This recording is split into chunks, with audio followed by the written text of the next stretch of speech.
Fala, torcedor São Paulino, pós-jogo de Atlético Goianiense e São Paulo. Foi 3-0 para o São Paulo. Eu não consegui assistir o jogo por outros compromissos, mas já assisti os melhores momentos e vi a repercussão em outros canais. Já dá para saber que o São Paulo jogou bem. Teve alguns jogadores que foram melhor do que outros, exemplo do André Silva e do Caleri, o Ferreirinha também quando entrou, né? O negócio é o seguinte, o que interessa é que a gente ganhou. Nós ganhamos bem, fora de casa, o que é um milagre porque ano passado, como eu falei nos outros vídeos, a gente perdeu praticamente todos os jogos fora de casa. Só ganhamos contra o Bahia no penúltimo jogo do campeonato. A gente conseguiu ganhar uma fora de casa, somente uma. Isso foi uma vergonha gigantesca no passado e com o Dorival Júnior, hein? A maioria do campeonato foi com o Dorival Júnior. Mas mesmo assim, mesmo com ele, a gente não conseguiu reverter essa situação. Esse ano a gente já começa pelo menos já ganhando no início do campeonato fora de casa. Isso já é bom. Mas nós vamos lembrar que esse time do Atlético Goianiense é bem fraco. Ele já tem se eu não me engano, são 3 derrotas. Provavelmente vai ser um time que já está certo para cair. Não vai conseguir se recuperar. Então foi uma melhora do São Paulo? Foi. Mas não é tudo uma mil maravilhas. Jogou bem e fez o que tinha que fazer contra o time bem mais fraco, que é passar o carro, ganhar de 3-0 tranquilamente. Lembrando que o Zubeldia estava lá no estádio, foi assistir a partida.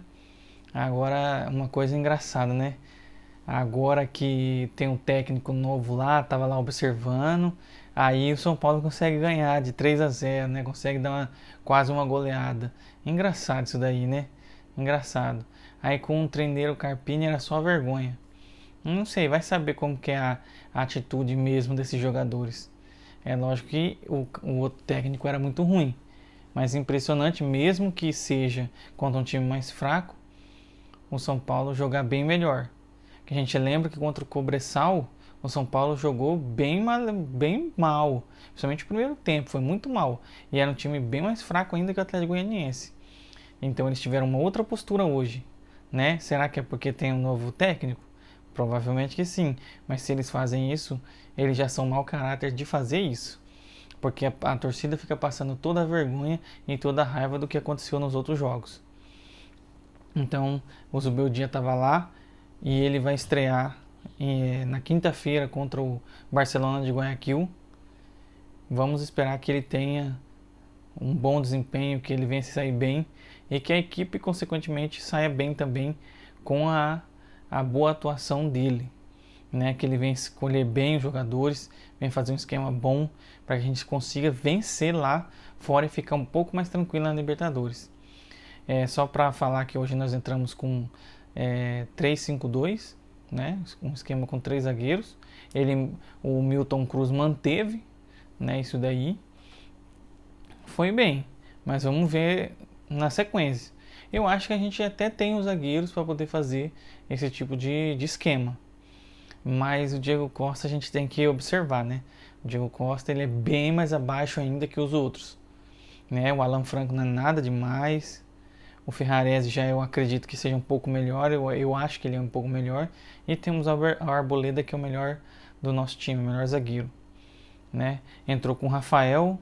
Aí os 3 zagueiros, Arboleda, Diego Costa e Alan Franco. O Diego Costa estava jogando com o Ferrarese antes. E o Ferrarese do lado direito e o Diego Costa do esquerdo. O Milton Cruz foi lá e inverteu. Colocou o Diego Costa na direita, né? E aí sacou o Ferrarese e colocou o Alan Franco. Mas eu acho que depois do Arboleda, o melhor zagueiro que a gente tem é o Ferrarese. Isso aí não tá cheirando muito bem, não. Aí, Pablo Maia, Alisson, como sempre, é sempre os dois mesmo, né? Tem cadeira cativa aí. O Igor Vinícius e o Wellington, os 2 laterais que estavam jogando como ala nesse esquema. E Luciano, o o André Silva e o Caleri. Dessa vez o Milton Cruz entrou com uma formação com jogadores localizados em lugares diferentes que não estava sendo usado pelo Carpini. Inclusive o André Silva entrar de titular, jogando junto com o Caleri, né? Porque ele está jogando de centroavante, mas hoje quem foi o centroavante, o comando do ataque foi o Caleri, como sempre. E o André Silva, pelo que eu ouvi dizer, ele jogou muito bem. Aí as alterações, entrou o Michel Araújo no lugar do Pablo Maia, entrou o Nestor no lugar do Alan Franco, o Bobadilla no lugar do Alisson, o Galopo no lugar do Luciano e o Ferreirinha no final, depois que até fez o gol, no lugar do Caleri. Então esse foi a escalação, foram as alterações do Milton Cruz. Acho até que talvez tenha tido um dedo do Muricy aí, pode ser que sim, ou até já alguma informação do Zubeldia falando como tinha que escalar algumas coisas. Mas de qualquer maneira, o interessante é que jogou bem, ganhou. A gente já saiu da zona do rebaixamento, que já era uma vergonha, e a gente viu nossos rivais lá de Itaquera entrar lá e estão afundados lá na zona de rebaixamento. Já estavam achando que a gente ia ficar pior que eles, mas a gente já está melhor. Com 3 pontos já. Então, é assim que faz no Campeonato Brasileiro. Você ganha mais uma, quando você vê que está lá em cima.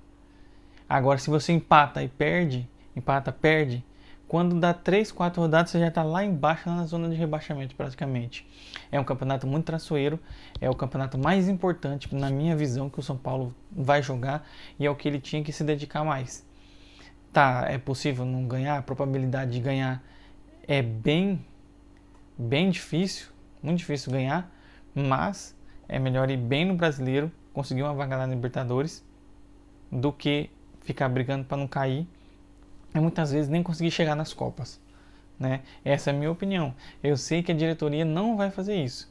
Se ela conseguir avançar lá uma oitava, umas quartas da Libertadores, com certeza eles vão largar a mão do Brasileiro, como fizeram em todas as outras passagens, nas outras temporadas passadas, e vão dar prioridade para esses campeonatos e deixar o Brasileiro a Deus dará, como foi nos últimos anos, né?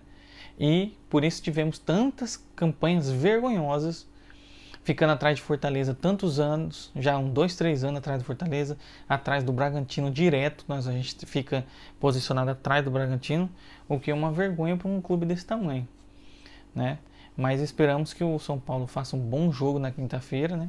Eu vou ver se a gente traz um pré-jogo na quarta, para poder falar um pouco da escalação, do que vai estar acontecendo até lá, se o Zubeldia já conseguiu implementar algumas coisas dentro do São Paulo, mesmo com poucos dias de treino, e vamos ver o que vai dar.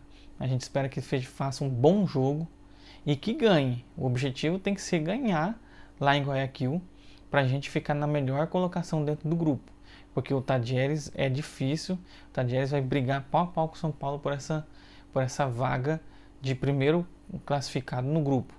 E jamais o São Paulo pode não deixar de classificar. O São Paulo não pode não classificar.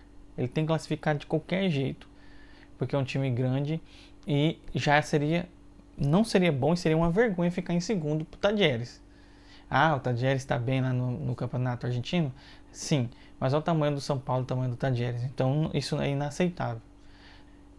Certo, pessoal? Aguardo vocês no nosso pré-jogo na quarta-feira para a gente falar um pouco como vai ser essa preparação e esperamos que o São Paulo faça um bom jogo e que vença o Barcelona de Guayaquil.